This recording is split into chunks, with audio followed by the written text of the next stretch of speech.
এয়া চাওক মই আটা লৈছোঁ, এয়া পিঁয়াজ কাটি লৈছোঁ, এয়া মান ধনিয়া কাটি লৈছোঁ, শুকান জলকীয়া কাটি লৈছোঁ, বিলাহী কাটি দিছোঁ।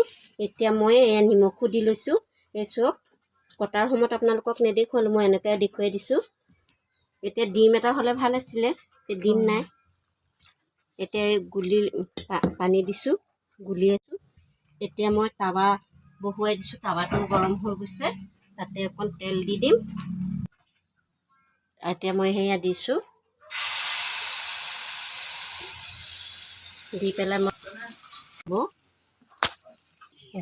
এতিয়া অকণ ঢাকি দিছোঁ। চাওক মই আঁতৰাইছোঁ, চাব। এতিয়া মই ময়দা নাছিলে, মই আটাৰে কৰিছোঁ বাৰু। দিছোঁ সেই আটা দি কৰিছোঁ এইটো পিঠা। যদি ভাল লাগে আপোনালোকে মোক লাইক কমেণ্ট শ্বেয়াৰ কৰি জনাব। ধন্যবাদ।